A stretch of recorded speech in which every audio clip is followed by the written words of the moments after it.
The courtroom of the Fourth Circuit District in Cook County, Illinois, felt less like a hall of justice and more like a pressure cooker on the verge of exploding.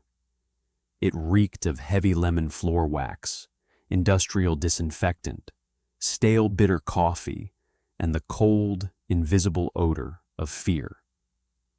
For the man sitting at the defense table, the air was almost unbreathable. Raymond Vance sat perfectly still, his wrists raw and bruised from the tight, unforgiving bite of steel handcuffs.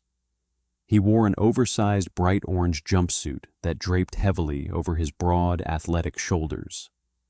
To anyone on the jury looking over, he fit the exact profile the state had drawn up. A dangerous, transient criminal caught red-handed with a stolen foreign luxury sedan and a brick of high-grade narcotics. But Raymond wasn't looking at the jury. He wasn't looking at the spectators, nor was he trembling. He kept his head lowered, eyes locked onto the intricate wood grain of the defense table, watching a small knot in the oak. He wasn't praying for a miracle. He wasn't begging for mercy. He was counting. In his head, he was measuring the seconds, tracking the precise cadence of a trap that had taken 8 months to build. "State your name, precinct, and badge number for the record, please," District Attorney Vance Sterling boomed. Sterling was a man who lived for his own echo. He strutted across the linoleum floor in a custom-tailored, charcoal gray 3-piece suit, making sure the gold links on his cuffs caught the harsh overhead fluorescent lighting. He was the kind of prosecutor who treated minor felony hearings like a personal Broadway stage, using theatrical pauses and booming inflections to mask a profound lack of actual evidence. Officer Garrett Hobbs, badge number 7741, Senior Patrol, 11th District, the voice from the witness stand replied. The voice was thick, arrogant, and saturated with the casual confidence of a man who believed he owned the city. Raymond lifted his gaze slowly, keeping his expression neutral. Officer Garrett Hobbs was a massive, hulking presence in the witness box. His crisp blue uniform strained against a physique built like a brick wall. He sat slouched back, exuding a lazy, untouchable authority, casually chewing a piece of wintergreen gum in open violation of courtroom protocol. It was a small but telling sign of disrespect, one that Judge Margaret Vance, who sat on the elevated bench under the state seal, seemed completely content to ignore. "Officer Hobbs," Sterling continued, walking slowly toward the jury box, while ensuring his polished leather shoes made a distinct clicking sound on the floor. "Walk us through the evening of November 14th. Tell the court exactly how you encountered the defendant." Hobbs cleared his throat, leaning forward toward the microphone, a smug smile tugging at the corner of his mouth. He looked directly at Raymond, his eyes glinting with malice. "I was conducting a routine mobile patrol near the industrial corridor on West 47th, Hobbs testified, his tone smooth and practiced. "I observed a black Mercedes-Benz operating without its rear license plate illuminated. I initiated a standard traffic stop. When I approached the driver's side window, the operator, the defendant sitting right there, became immediately uncooperative, aggressive, and evasive. He refused to provide proper identification or registration." "And what happened next, officer?" Sterling prompted, his arms crossed over his chest, nodding along like a director watching his lead actor nail a scene. Given his highly suspicious behavior and his refusal to comply with basic verbal commands, I ordered him out of the vehicle for my own safety, Hobbs said, gesturing broadly with his hands. As he exited, I detected a strong chemical odor emanating from the vehicle's interior. Upon performing a lawful inventory search prior to towing the vehicle, I discovered a concealed compartment beneath the spare tire well in the trunk. Inside that compartment was a brick wrapped in heavy plastic. Field testing confirmed it to be 1 kilogram of pure heroin, with a street value exceeding $80,000. A collective murmur rippled through the gallery. Several members of the jury shook their heads in disgust, casting cold, judgmental glances at Raymond. To them, the story was flawless. It was a textbook bust by a brave officer cleaning up the streets. "Thank you, Officer Hobbs," Sterling said loudly, turning back to face the defense table with a predatory grin. "Your Honor, the state rests its case on the clear, unassailable testimony of a decorated 12-year veteran of the force. The defense has provided nothing but hollow deflections." Judge Margaret Vance adjusted her spectacles, her sharp eyes boring into Raymond's court-appointed attorney, a young, exhausted public defender named Thomas Finch, who looked like he hadn't slept in 3 days. "Does the defense wish to cross-examine this witness, Mr. Finch? Or are we ready to move to final arguments?" the judge asked, her voice clipped, cold, and entirely devoid of patience. Finch stood up nervously, shuffling his loose papers. "Yes, Your Honor. I do have a few questions for Officer Hobbs." He stepped forward, clearing his throat. "Officer Hobbs, in your initial police report, you stated that my client explicitly threatened your life during the traffic stop. Yet, the dashcam footage from your cruiser seems to have experienced a mysterious, technical malfunction during those exact 5 minutes. Can you explain that?" "Objection. Speculation and relevance," Sterling barked from his table. "Sustained," Judge Vance ruled instantly, without even looking up. "Move on, Mr. Finch. Equipment failures happen. We are here to discuss the illegal narcotics found in the vehicle." Finch looked disheartened, his shoulders slumping. He turned back to his notes, but before he could speak, Raymond reached up with his handcuffed hands and gently tapped Finch on the forearm. Raymond leaned in and whispered in a low, gravelly, completely calm voice, "Sit down, Thomas. I'll take it from here." Finch blinked, stunned. "Raymond, you can't. If you speak without me, you waive your rights." "Sit down," Raymond repeated. It wasn't an angry command. It was the quiet, absolute directive of a man who possessed total control over the room. Finch, overwhelmed and sensing something shifted in the air, slowly took his seat. Raymond Vance stood up. The heavy metal chain between his ankles clanked against the floorboards, the sound echoing sharply in the quiet courtroom. He stood tall, his posture perfectly straight, transforming the cheap, ill-fitting orange jumpsuit into something resembling a uniform. He didn't look like a broken criminal anymore. He looked like a hunter who had finally allowed the prey to think it had won. "Your Honor," Raymond spoke, his voice filling the courtroom with a resonance that immediately silenced the remaining whispers in the gallery. "With the court's permission, I would like to ask Officer Hobbs a single question." Judge Vance frowned, her gavel hovering over its block. "Mr. Vance, you have legal counsel. I strongly advise you to let your attorney speak for you, unless you are prepared to accept the severe consequences of your own ignorance." "I am fully prepared for the consequences, Your Honor," Raymond said, his lips curling into a microscopic, lethal smile. He turned his body toward the witness box, locking his dark eyes onto the burly patrolman. "Officer Hobbs, I want you to look at me very carefully. Think about the oath you took when you put on that badge, and answer me this.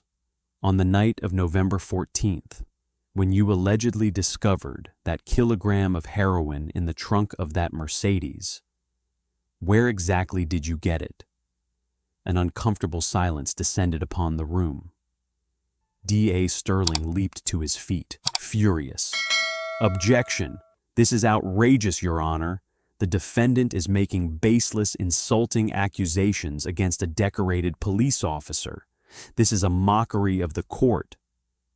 "Officer Hobbs does not have to answer that ridiculous question," Judge Vance snapped, her face flushing with anger as she glared down at Raymond.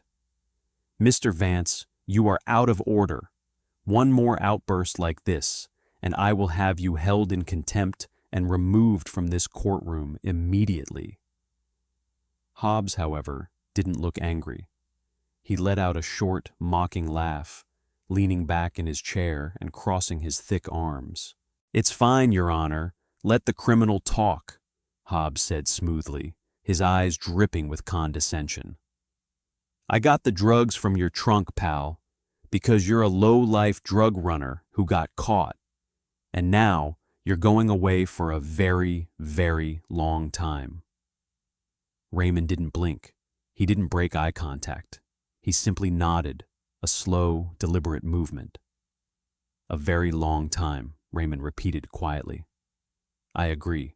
Someone is definitely going away for a very long time." Raymond reached down to the defense table. He didn't grab a weapon or a piece of paper. Instead, he pulled a small, heavy silver coin out of his jumpsuit pocket, an object he had managed to keep hidden through 3 separate cavity searches.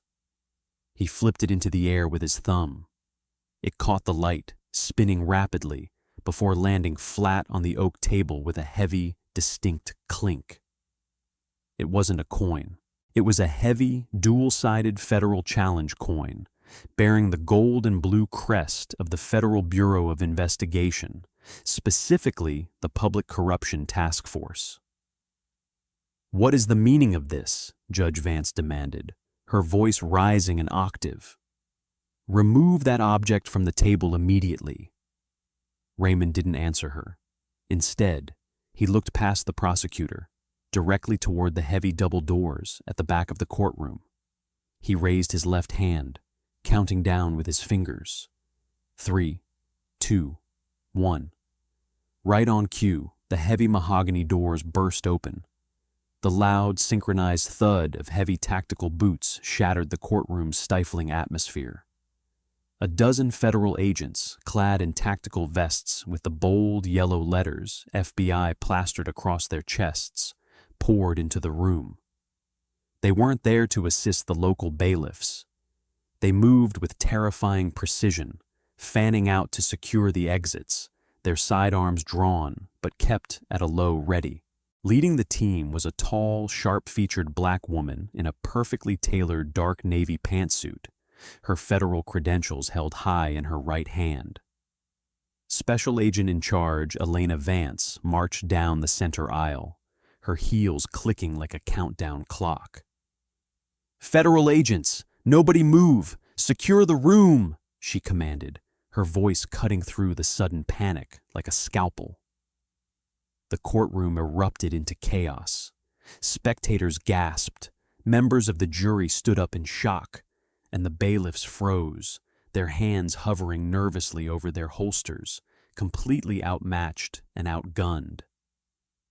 "What is going on here?" D.A. Sterling shrieked, his face turning an unearthly shade of pale as he backed away from the federal agents.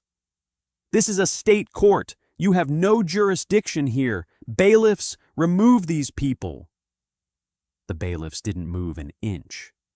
They knew exactly what those yellow letters meant.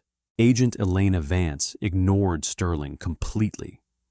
She marched straight to the defense table, reached into her pocket, and produced a small, silver key. She grabbed Raymond's handcuffed wrists and unlocked the cuffs. The heavy steel irons clattered loudly onto the defense table. Raymond rubbed his raw wrists, stretching his fingers. He looked at Agent Elena Vance and gave her a brief nod. "You're late, Elena," Raymond said, his voice entirely devoid of the submissive tone he had used for weeks. Traffic on the I-94 was a nightmare, Supervisory Special Agent Vance, she replied with a professional, humorless smile, handing him a clean, black tactical folder. The word sent a violent shockwave through the room. Supervisory Special Agent. D.A. Sterling dropped his expensive gold pen. It clattered loudly against the floor, rolling into a corner, but he didn't care. He stood frozen, staring at Raymond as if he were looking at a ghost. His skin had drained of all color, leaving him looking like a decaying wax figure. On the witness stand, Officer Garrett Hobbs sat paralyzed, his jaw slack, his wintergreen gum completely forgotten on his tongue. The cocky, untouchable aura he had worn like armor, just moments ago vanished, replaced by a raw, naked terror. "Order! Order in this court!" Judge Margaret Vance screamed, slamming her gavel down repeatedly with a desperation that bordered on manic. "I will have everyone arrested. This is a direct assault on the judiciary. Mr. Vance, or whoever you are a defendant facing major felony charges. Sit back down." Raymond turned around slowly, leaning his lower back casually against the defense table. He looked up at the trembling judge, his eyes colder than Arctic ice. "No, Margaret, I don't think I will," Raymond said smoothly, opening the black folder. For the last 8 months, the Federal Bureau of Investigation, under a sealed federal mandate, has been investigating a massive, systemic criminal enterprise operating directly within the Cook County justice system. A syndicate specializing in evidence planting, extortion, judicial bribery, and the systematic trafficking of narcotics seized from police lockups. Raymond pulled a thick stack of documents from the folder, holding them up for the entire room to see. "The black Mercedes-Benz I was driving on November 14th belongs to the FBI Asset Forfeiture Fleet. It was equipped with 4 hidden, military-grade audio and video recording devices. Officer Hobbs, your technical malfunction only occurred on your cruiser's dash cam. Our federal feed worked perfectly.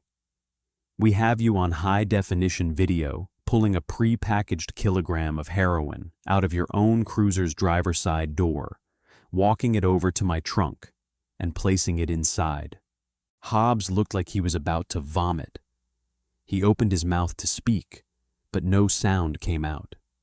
His hands began to shake uncontrollably. "And it doesn't stop there," Raymond continued, his voice growing dangerously sharp as he turned his gaze to the prosecutor.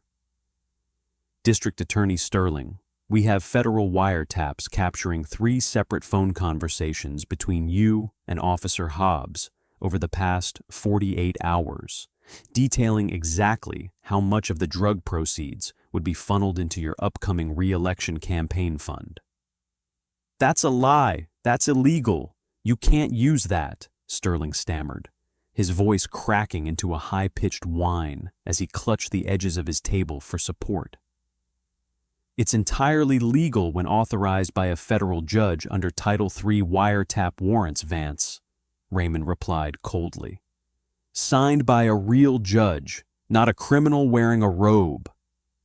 Raymond finally locked his eyes onto Judge Margaret Vance. She had stopped slamming her gavel.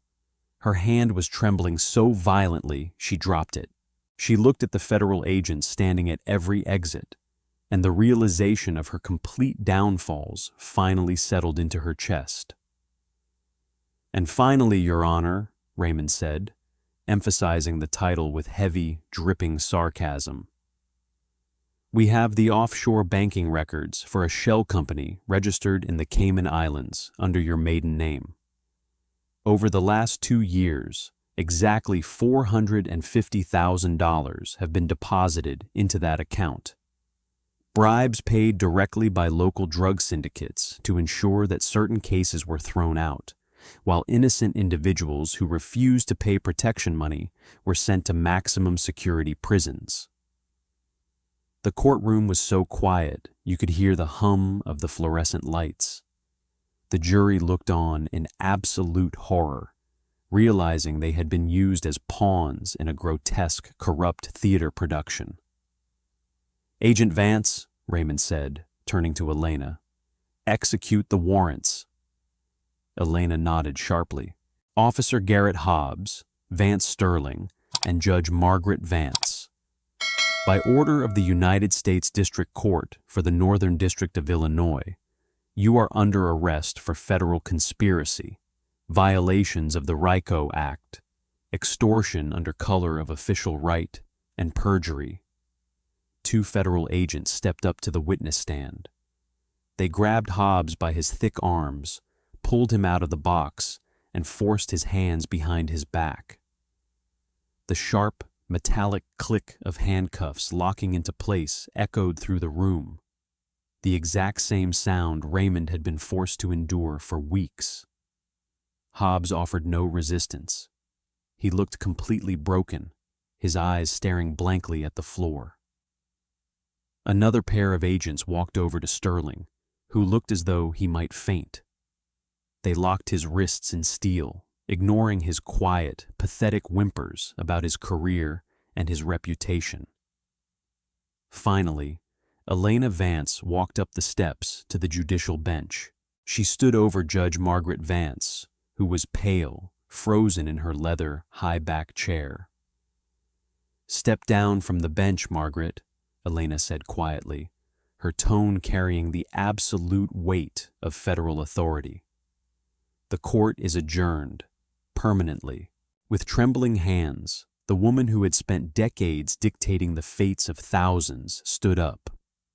She took off her black robe, letting it drop carelessly onto the chair, and stepped down. As the steel handcuffs clamped onto her wrists, a profound sense of poetic justice filled the room. The predators had officially become the prey. Raymond Vance walked over to Thomas Finch, the young public defender who was still sitting at the table, his mouth slightly open in absolute disbelief. "You did good, kid," Raymond said, tossing the black folder onto the table in front of him. "You actually cared about justice. That's a rare thing in this building. Keep fighting the good fight. The system is going to need a lot of clean hands to rebuild it after today." Raymond turned and walked down the center aisle of the courtroom. With every step he took, his posture grew lighter, the heavy burden of his 8-month deception finally lifting from his shoulders. He pushed open the heavy mahogany doors and stepped out into the crisp, clean autumn air of Chicago, leaving the ruins of a corrupt empire collapsing behind him. 400 miles away, in the sweltering heat of Atlanta, Georgia, another room was preparing to play host to a very different kind of reckoning. The administrative hearing room of the Fulton County Municipal Court was small, cramped, and choked with the oppressive scent of old paper, cheap floor cleaner, and the heavy weight of institutional arrogance.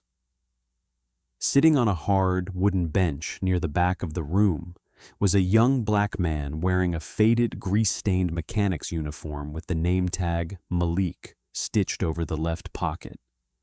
His hands were calloused, his fingernails permanently stained with engine oil, and his shoulders slumped forward under a heavy coat of exhaustion.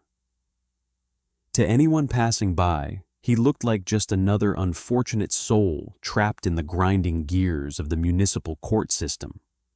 A blue-collar laborer who had made a mistake and was now waiting to be crushed by the machinery of local government.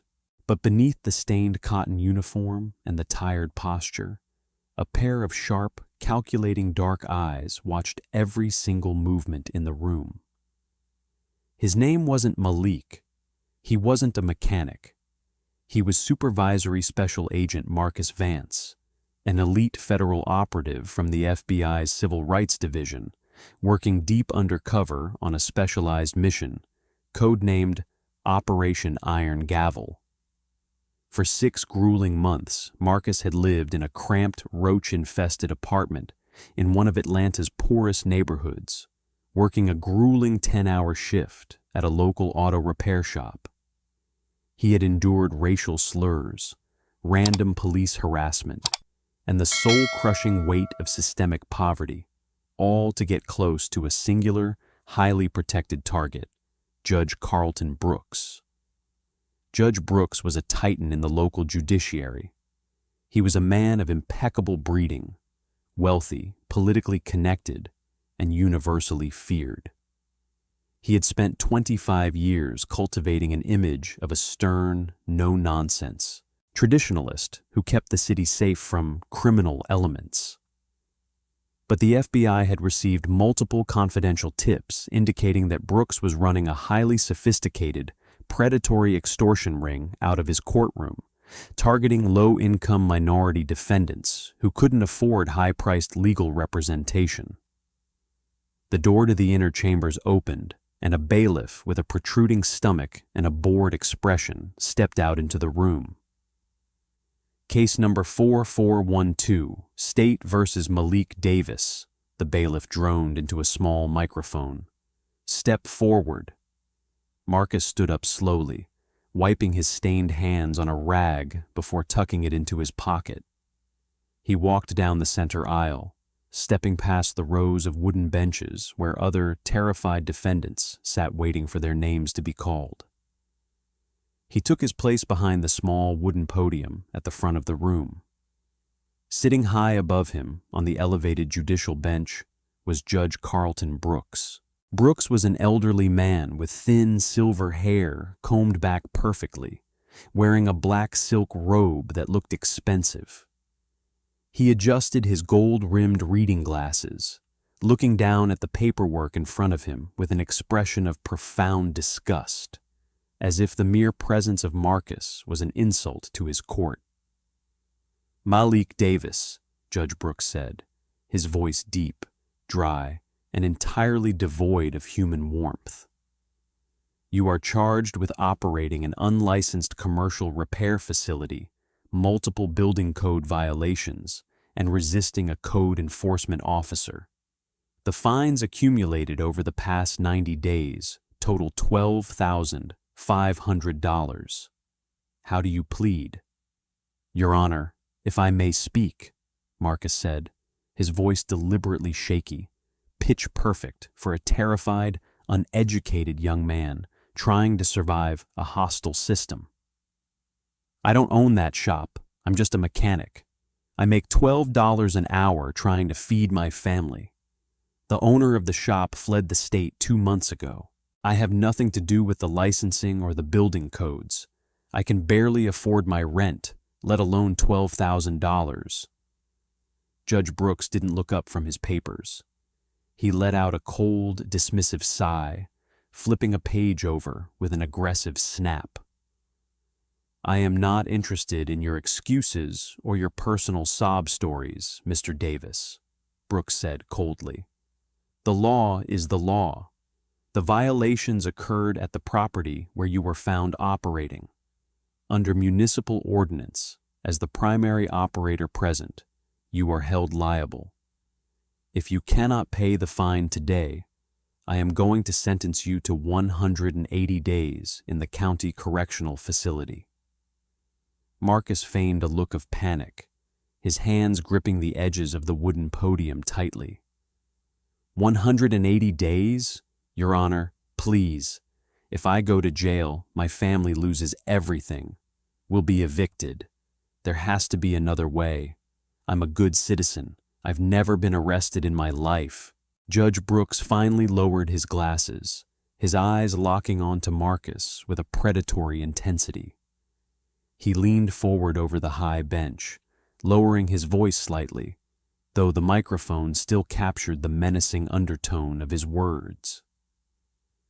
"There is always another way, Mr. Davis," Brooks said smoothly, his voice dropping into a conspiratorial purr.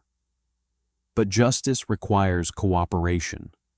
My court administrator, Mr. Henderson, is sitting at the desk to your right. If you step into his office after this hearing, you can arrange a special administrative fee of $5,000, payable in cash. If that fee is processed today, these charges will be dismissed due to a clerical error. Do you understand what I am telling you, young man? There it was. The trap had snapped shut. The exact extortion mechanism the FBI had been trying to capture for months was laid out plainly, spoken directly by the judge himself. Marcus went completely still. The submissive, trembling posture vanished instantly. He straightened his back, his shoulders squaring, his head lifting high. The look of raw terror on his face dissolved, replaced by a cold, absolute, and terrifying calm. He looked directly into the eyes of the wealthy, powerful judge, and for the first time, Brooks felt a sudden, inexplicable chill run down his spine. "I understand perfectly, Carlton," Marcus said, his voice no longer shaky, but deep, clear, and vibrating with an authority that stunned everyone in the room. The entire courtroom gasped. The bailiff's hand dropped immediately to his nightstick, his face contorting into rage. "What did you just call me?" Judge Brooks whispered, his face turning an angry shade of crimson. "You are in direct contempt of this court. Bailiff, arrest this man immediately." "Don't move an inch, bailiff," Marcus said, without even turning his head. He reached into the front pocket of his grease-stained mechanic's uniform. He didn't pull out cash or a weapon. He pulled out a gold, heavy badge and a leather-bound credential card, flipping it open and slamming it flat onto the wooden podium. The gold crest of the Federal Bureau of Investigation gleamed brightly under the lights. "My name is Supervisory Special Agent Marcus Vance, Civil Rights Division, Federal Bureau of Investigation," Marcus announced, his voice echoing off the walls like thunder. "And this courtroom is now a federal crime scene." Before Judge Brooks or the bailiff could even process the words, the side doors of the hearing room flew open. A tactical team of 8 federal agents, armed with carbines and wearing full-body armor with FBI emblazoned across their chests, breached the room with absolute speed and efficiency. 2 agents instantly pinned the bailiff against the wall, disarming him before he could draw his weapon, while the remaining agents secured every exit and surrounded the judicial bench. "What is the meaning of this?"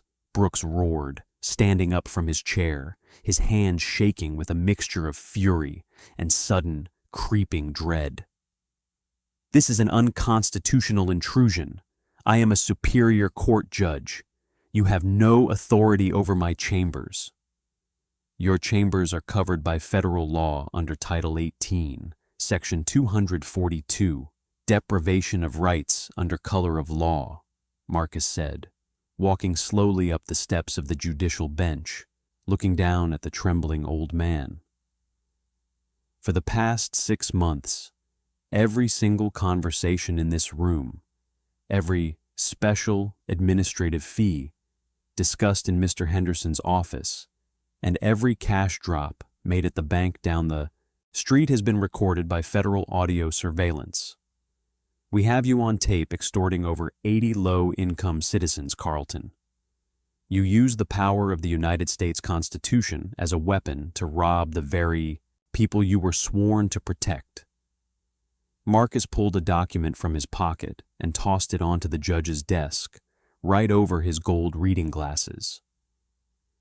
"This is a federal arrest warrant issued by the United States District Court for the Northern District of Georgia, signed by a chief federal magistrate. Take off the robe, Carlton. You don't deserve to wear it anymore." The judge stood frozen, looking at the federal agents surrounding him, their weapons drawn, their faces completely expressionless. The immense power he had wielded like an absolute monarch for 25 years had evaporated in a matter of seconds. With trembling hands, he unbuttoned his black silk robe, letting it slide off his shoulders and fall limply to the floor, exposing the fragile, corrupt old man hiding underneath. Two federal agents stepped up the steps, grabbed Brooks by his wrists, and snapped the heavy steel handcuffs onto him. As they led him down the steps in front of the stunned onlookers, the courtroom remained completely silent, the absolute weight of justice hanging heavy in the air. Marcus looked around the room, making eye contact with the other defendants who were watching with tears of relief in their eyes. He gave them a small, reassuring nod before turning to walk out of the building, his mission finally complete. My friends, let these two accounts serve as an absolute, unshakable truth for all of us. Justice is not a commodity to be bought, sold, or bartered by those in positions of power. It does not belong to the wealthy, nor can it be weaponized by the corrupt to crush the vulnerable. True justice often arrives without fanfare, dressed in plain clothes, waiting with immense patience for the perfect moment to strike. Life will sometimes place you before people who judge you unfairly because of your appearance, your background, or the clothes on your back. In those heavy, suffocating moments, hold your head high, speak your truth with calm resolve, and trust that the universe always finds a way to balance the scales with breathtaking, cinematic precision. No one is truly above the law, and no one is ever beneath its protection. If this journey into the quiet power of truth and accountability moved you deeply, if it reminded you never to judge a person too quickly or stay silent when human dignity is under attack, please share your thoughts in the comments below. Have you ever witnessed the tables turn in your own life? Let us know. Hit that like button, subscribe to the channel, and turn on notifications so you never miss our next powerful chapter. Thank you for listening, and remember, stand tall, stay true, and let justice roll down like water. See you in the next story.